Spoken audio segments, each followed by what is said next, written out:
And the death toll is rising from that brutal holiday storm. Now over 50 people are reported dead. Nearly 30 of those deaths happened in New York State alone.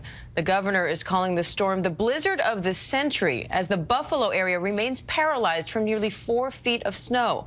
Mona Kozar-Abdi is there.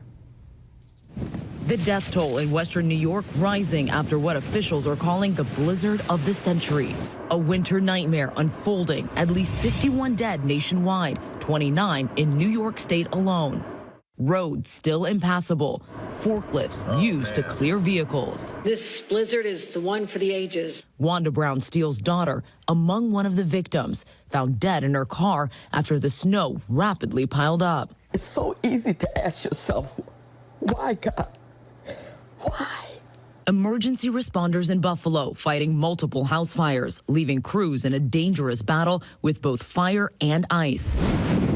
More than 50 inches of snow have fallen in Buffalo over the past 3 days. In many neighborhoods, residents now turning to one another for life-saving help. I'm coming. Buffalo resident Shakira Autry took to social media after she heard 64-year-old Joseph White in distress outside her home and brought him inside on Sunday. I found him screaming for help. When I looked out the window, he was getting blowed up and down the street. It was out of control. Autry updating social media in a second video. All right, what vehicle am I getting? I'm gonna go. Taking White to the emergency room of Erie County Medical Center on Sunday with the help of strangers. And one mother with no electricity, desperate to keep her baby alive when his ventilator suddenly stopped. Speaking to our ABC station, WKBW. I was sitting there literally crying, wishing someone would just knock on my door, literally. And you know, if they said they knocked and no one was there, if they knew a mother and father and child were in there, they should have broke the door down. We were in there. We needed help. Shahida Muhammad and her husband manually administered breaths to their infant for 2 days until Good Samaritans came to their aid. And elsewhere in the city, longtime residents opening up their homes to these visitors from half a world away after a knock on their door. They said, we're part of a tour group from South Korea, and we have 10 people in our vehicle. And I said, get all of them inside our house right now. Wow, Mona, these stories, unbelievable. And Mona joins us live now from Buffalo. And Mona, how are they handling search and rescue efforts right now with more snow on the way? Well, Diane, right now, search and rescue teams are in a better position than they were just days ago. Yesterday, we saw state troopers in the area on snowmobiles doing welfare checks. We heard officials ask people to check on their neighbors. Now, unfortunately, this is why we're seeing the death toll climbing, because they're able to maneuver and navigate the streets a lot more. We're hearing that victims have been found in their cars. Victims have been found in snowbanks. Right now, there's teams coming in from Rochester to assist with the search and rescue.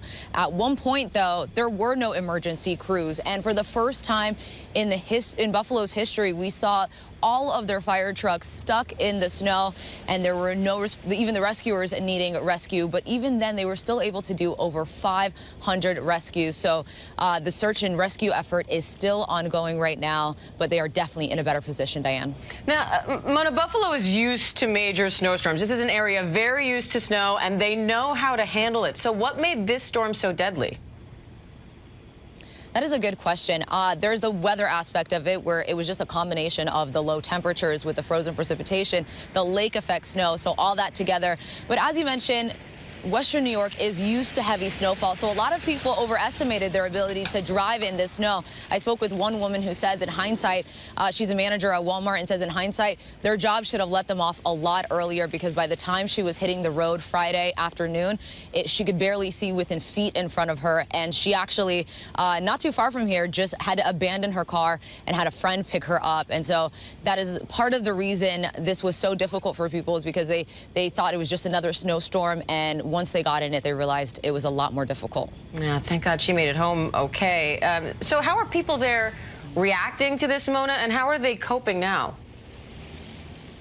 That's a good question. So people here, I mean, you heard some of the stories where neighbors are literally opening their doors to strangers and helping each other out. Officials are asking people to just check on your neighbors, and that is what they were doing because some search and rescue efforts weren't able to get to people on time. We heard people post Facebook messages when they needed life-saving emergency help, and people were just responding. The woman that I was telling you about that got stuck here, she came to get her car back yesterday, and it was just her and her friend with a shovel.